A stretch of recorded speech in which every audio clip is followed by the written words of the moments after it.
Good morning, students. Today we are going to learn the chapter Writing and City Life. This is the second chapter of class 11th. You see, when we talk about city life, the uh, civilization of Mesopotamia comes in our mind because it was Mesopotamia where city life began.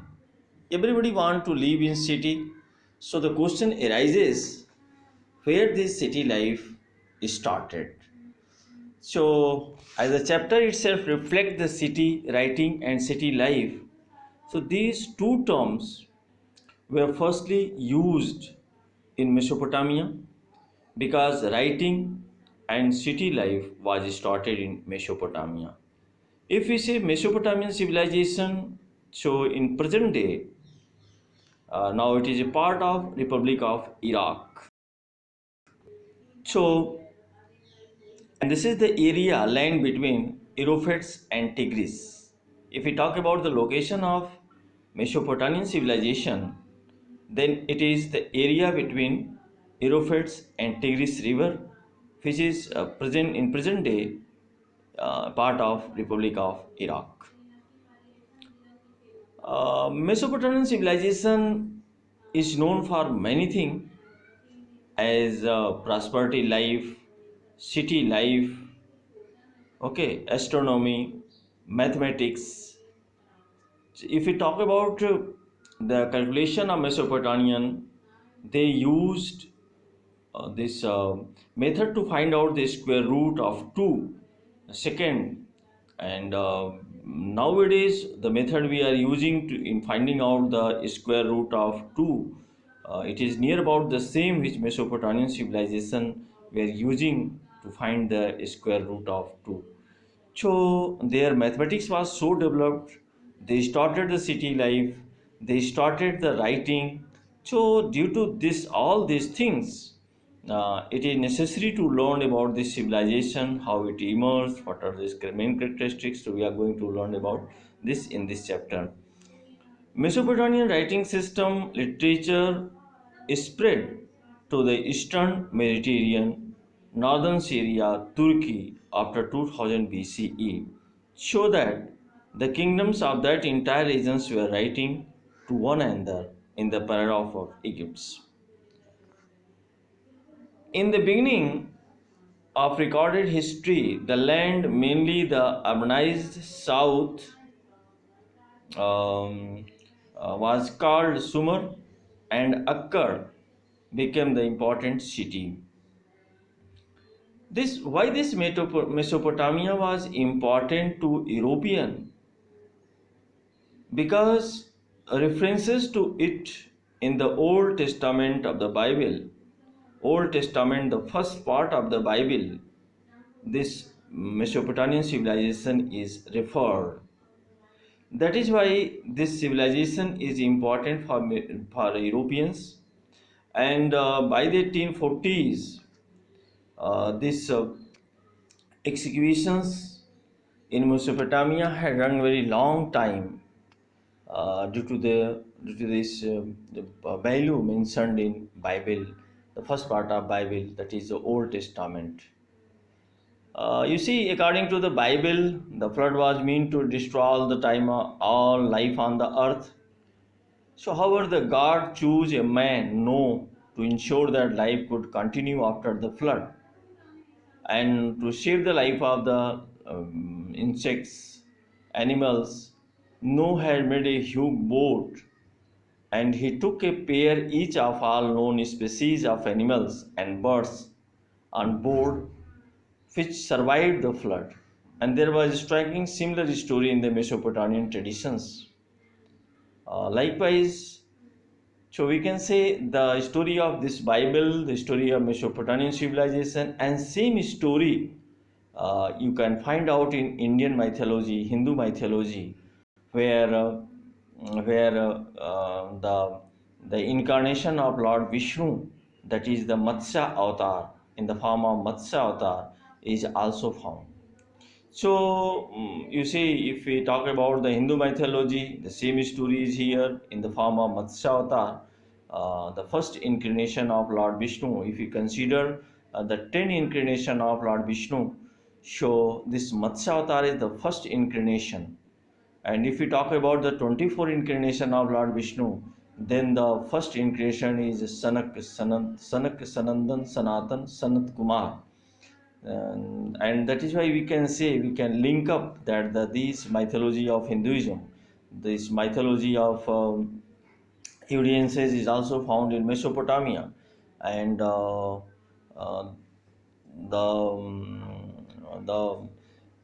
story in Bible, all these matches, and this is the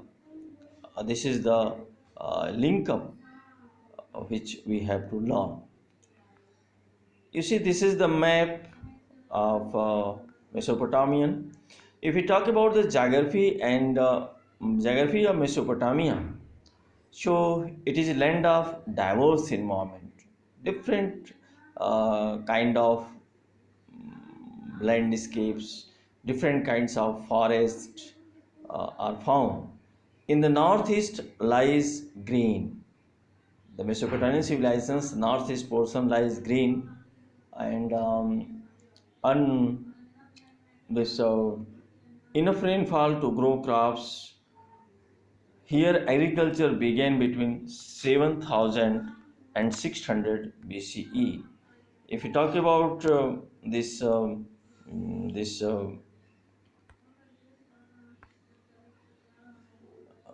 duration, the began between 7000 to 600 BCE.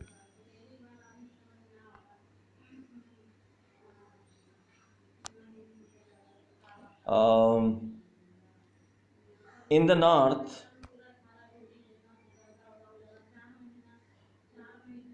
there is a stretch of upland called steppe, and where animal herding offers people a better livelihood than agriculture. After the winter rains, sheep and goats feed on grasses and low shrubs. And to the east, territories of Tigris provides routes of transportations, communications into mountains of Iran. The south is desert. Dear student, this topic is very important because the south portion of Mesopotamia is important for us because the writing and city life is started here. Though the south portion of Mesopotamia was desert, but the writing and city life was started in the south. And this is the where the first city and writing emerged. I have told you earlier. This is the northern mountains carry load of silts, and in this portion the it making fertile. After the Euphrates has entered the desert, its water flows into small channels, and making this area very fertile. Not only agriculture, Mesopotamian sheep, goats grazed on the steppe and northeastern plains of the mountains and slopes, and sea, thus making this area very fertile. And that was one of the reasons why this first writing and city life emerged in the southern part of Mesopotamia. If you look at a good this look on the map, you see how these portions are reflected in this map, and the river positions Murray, and this is the Baghdad and Babylon, Uruk, Ur. You see these Murray, Uruk, Ur, Babylon. These are the important cities of Mesopotamia during those days.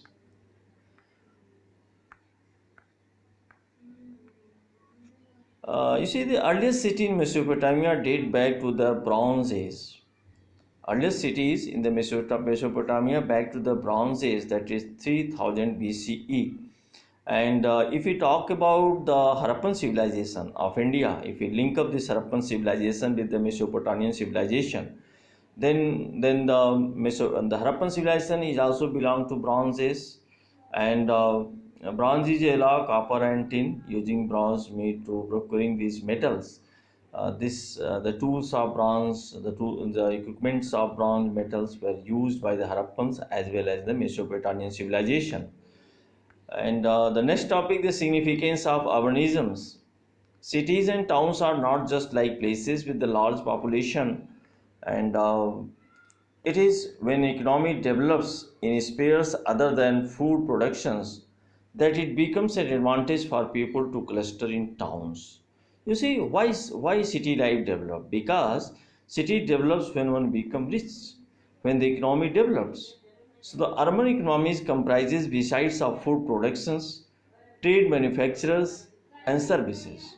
So if we compare with this today modern context, you will find that a city could only be developed where the economic condition, economic expansion is there. Then it converts into town converts into big cities. And there was clear-cut division of labor in the marks of urban life. You see, division of labor is also necessary in order to function the social life of that particular area. And this division of labor is very much important because if some group is blacksmith is doing the work of iron, so he must do in some areas, special areas specified for them. So you can see the division of labor were present in the Mesopotamian civilizations, and this is also here the Varka head. This women head was sculptured between a white marble at Uruk before 3000 BC. You see how beautifully this statue, the head of the women is sculptured. This ivory probably have taken lapis lazuli. It is the blue shell and white. This is the see the beautiness, their competence in architecture style, which reflect that they are very much competent. If you see about the movements of goods into cities, here this Mesopotamian civilization was lacking the features of broad road, grid pattern road, which we were having in Harappan civilizations. Their roads were not too broad, so in order to reach the item in their houses, they covered it with they try to travel with on the back of donkey, on the back of horses. Most of the part of south lacked stones for tools, so they used to import it. The wood of Iraq was date palm, so the date palm wood was not good for production of wheel carts, so boats. So in order to have these boats, wheel carts, they import the good woods from different countries.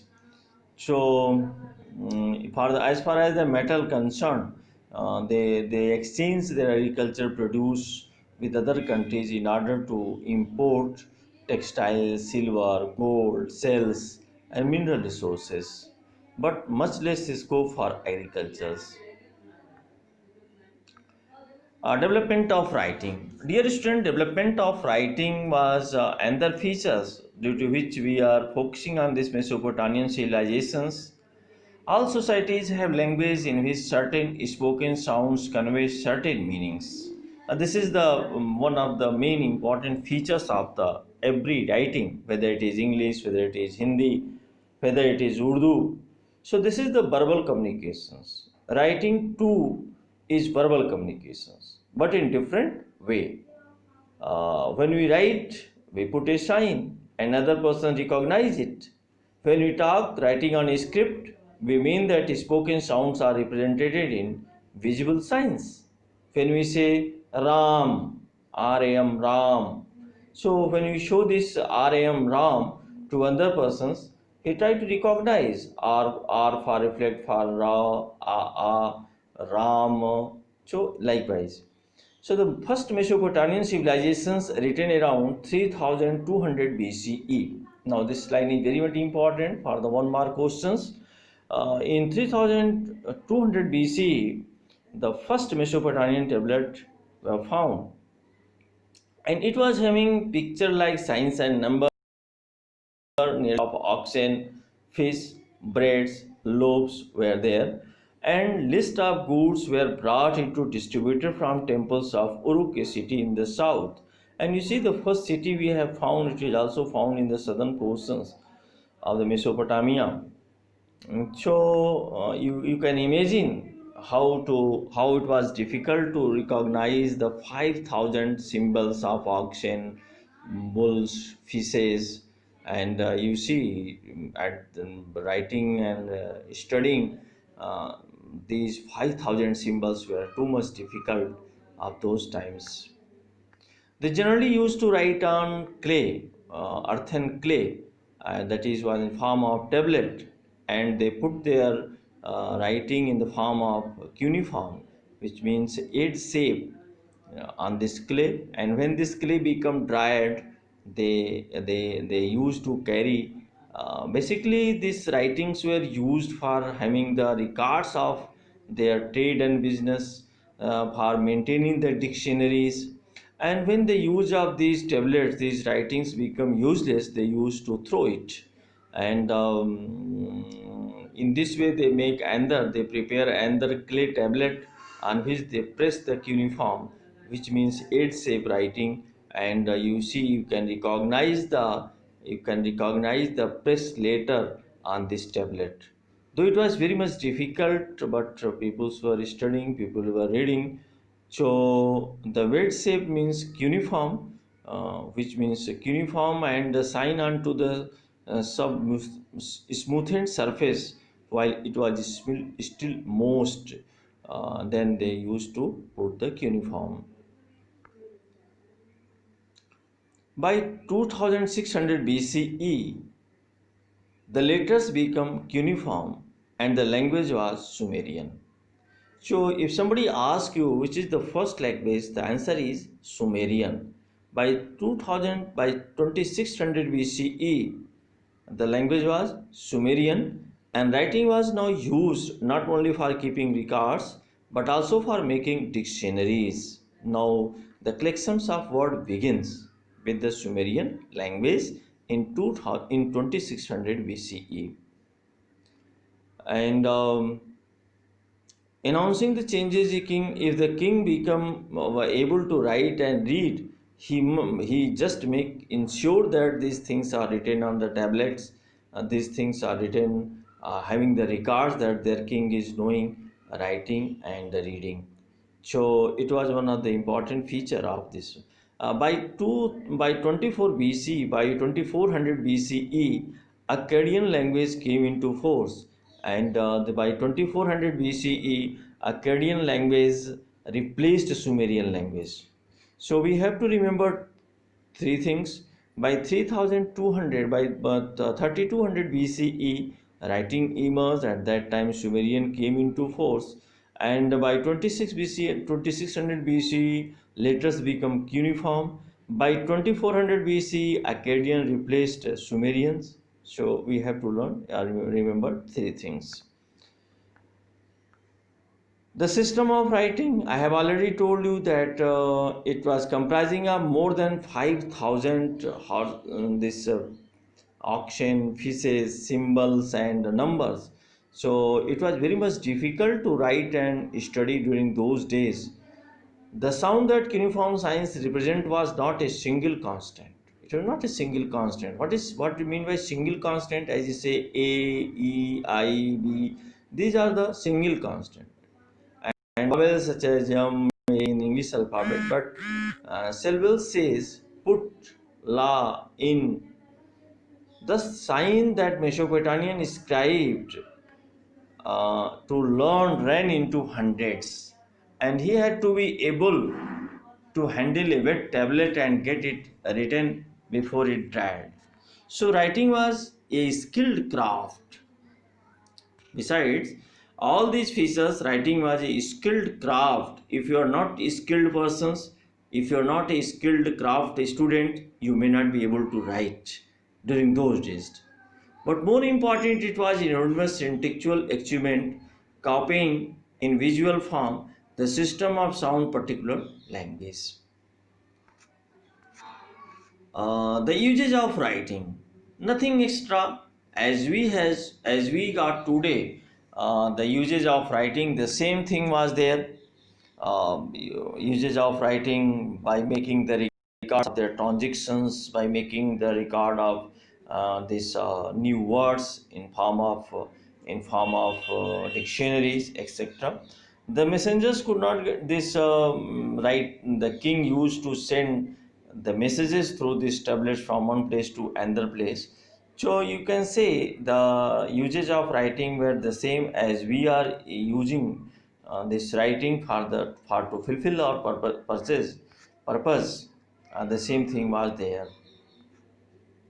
One thing, this the small terms which are used in the lesson, we must know, and these terms are very much important from examination point of view. As a cuneiform letters were eight shapes.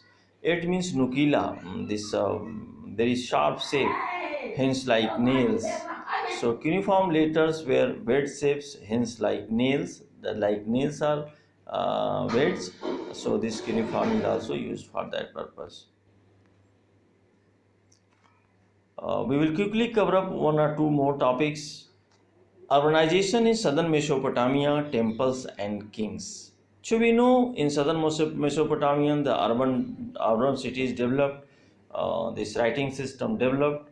So here if we talk about the temples and kings, so from 5000 BC settlement had begun to develop in southern Mesopotamia, and the earliest cities emerged also here. We know it, and by that time a temple is found which was just like ordinary room, a rectangular room, and the way they used to worship various gods, various gods. And they can say moon god of Ur, of Inanna goddess of love and war, and they used to construct in bricks. Temples became larger over time with several rooms around open courtyards. So in the mid there is open courtyard, and around that courtyard there were rooms, and uh, but temples always had their outer wall going in and out at regular intervals. Dear friend, make it note that this was the important feature which used to make difference between the normal settlements and temples. If we compare the architectures of normal settlements and temples, then you can say the outer wall of the temple comes inside and outside at certain interval. But in normal settlements, these features were not found. So this was the between the normal house, living house, and temple of Mesopotamia. We have also learned about the moon god of Ur, Inanna, goddess of love and war. So the god was the god was focus of worship to him. On her people brought grain, blood, and fish. The god was also the theoretical owner of agricultural fields, the fisheries, and herds of the local community. In time of processing, produce, oil pressings, and one important feature that was people used to worship with their gods with curd and fishes, because the archaeologists have found the bones of fishes uh, inside the temples.